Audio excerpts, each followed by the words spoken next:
a semi-finalist in the Show Me the Music National Songwriting Contest in Memphis. Mike's career is one of diversity, lyrically driven and genre blending. His latest release, the Jupiter Sessions EP, expresses his unique style and vocal ability. Mike, welcome to the show.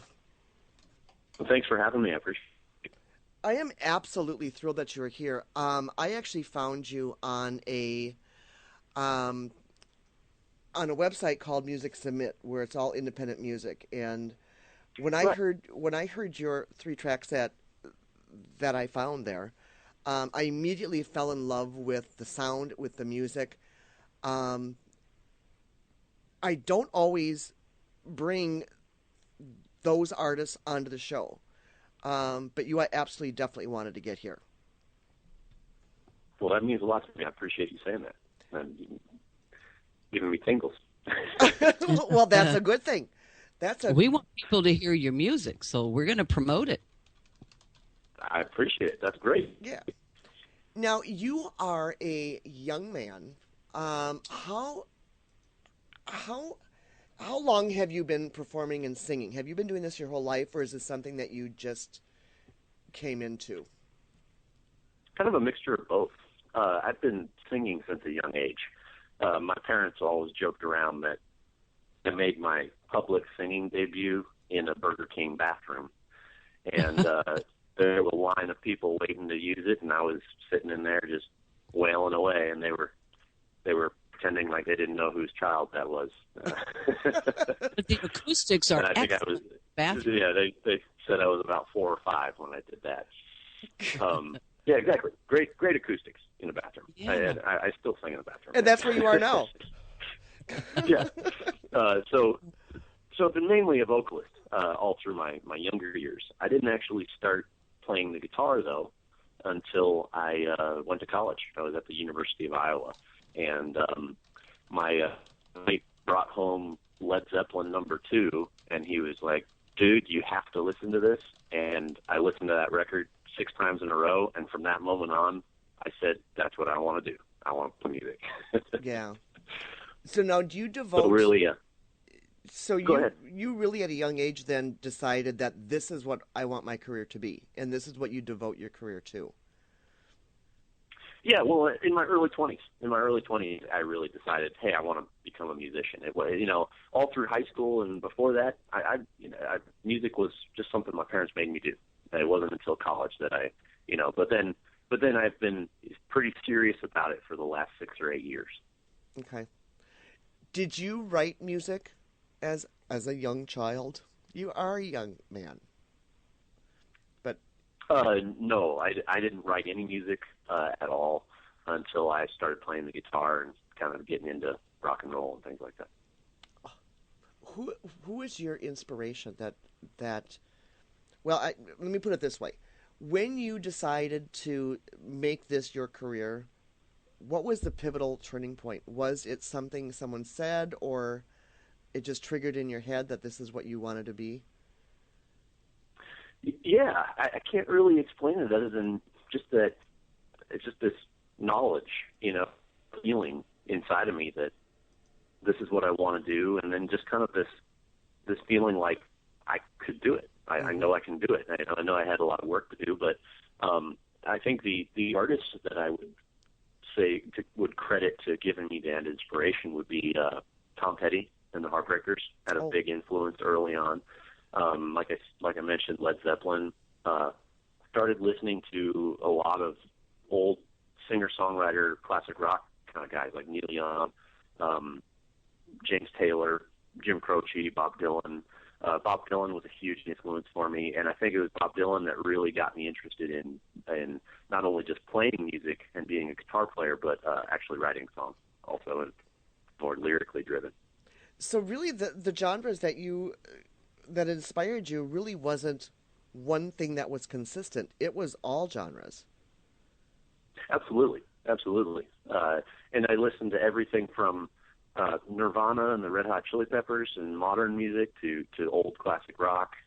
Listen to jazz. I really consider myself appreciative of all styles of music, and I can find something in everything that I enjoy and that's valuable.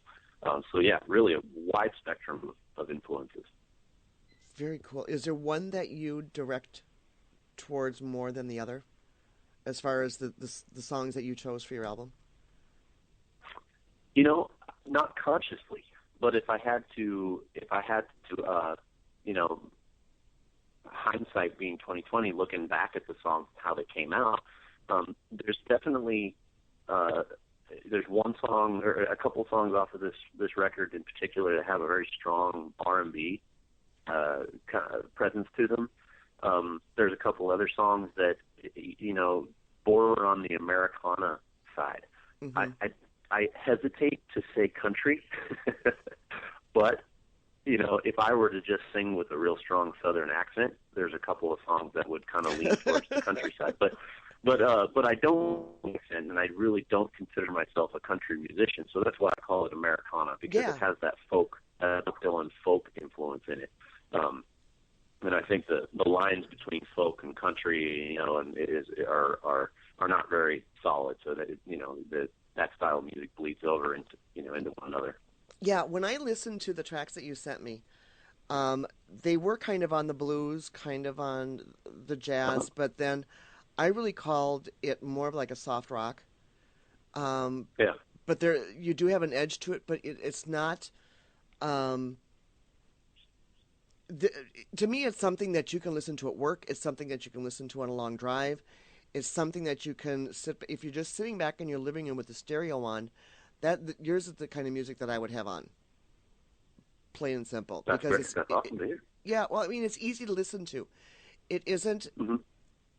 It isn't pounding in your ears. It's, and actually, when we were working on some stuff this weekend, I actually had your music playing, so I could kind of get more familiar with it for the show. But I found myself playing it over and over. I just kept playing the tracks, kind of ramped them up into a higher rotation because you are on my iPad now. So I kind of ramped it up into a higher rotation for it. So that's awesome. I'm glad to hear that. Yeah. So I mean, like I said in the commercial break, that this is the third time that you've been highlighted on our show, and the response that you have gotten is really incredible. The first time I played it, they asked who you were, and I hadn't even announced it yet. So you're going to get a lot of airplay on this network, I'm telling you. That's amazing to hear, and it's good too, because being an artist that is releasing some of my first material and trying to figure out how to promote it and where to promote it and what fans to go after, and then trying to listen to everything else that's out there these days and trying to decide who I sound like and what genre to place myself in. I've had a challenging time doing that.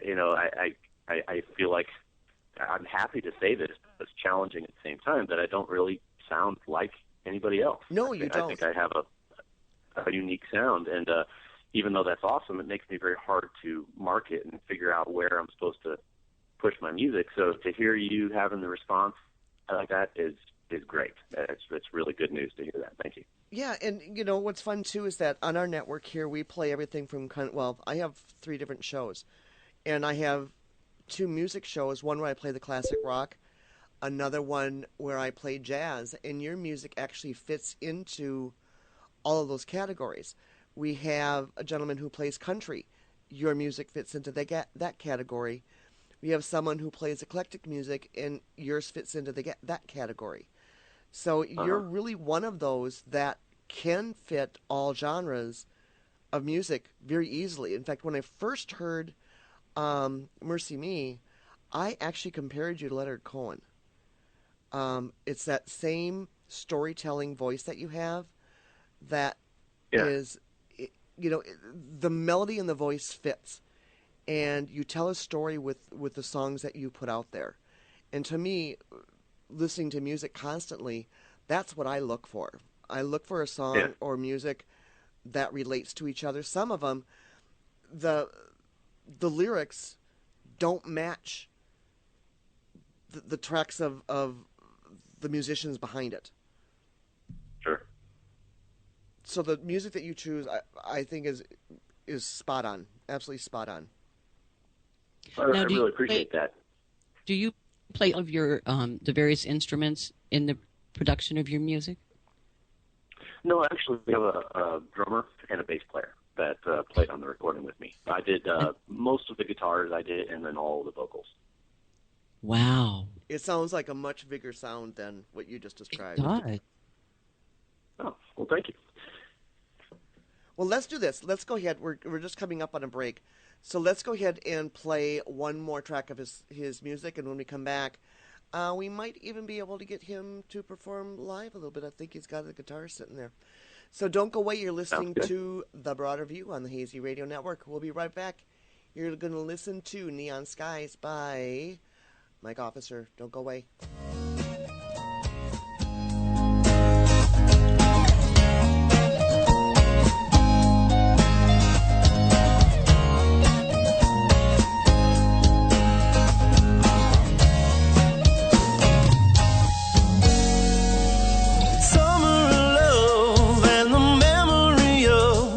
I'm falling, oh, oh, floating on atmosphere, wanting to have you near. I'm burning, oh, oh, now I'm gone with the wind, my blood running thin, yeah, it's over, oh, oh, and you tell yourself you really are one of a kind. For something that you will never find. So don't let go of me, baby. Don't walk out on me now. The world stopped turning today, yeah. Gotta find a way to fight it somehow.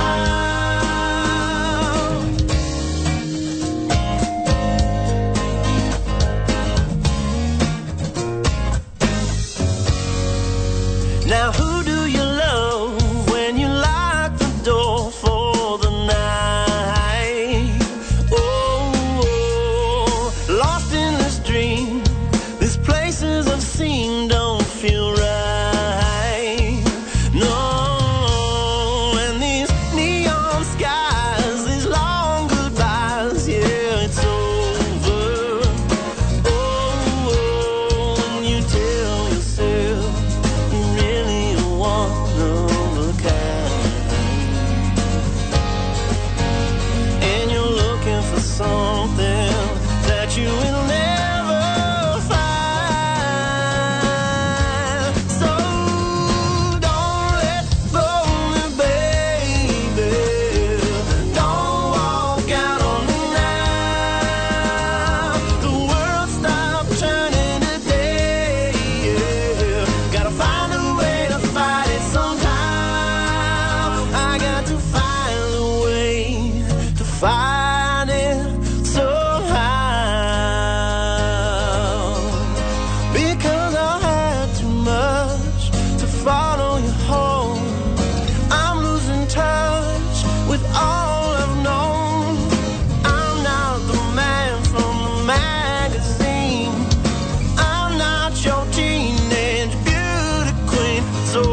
MVP. Yeah, man.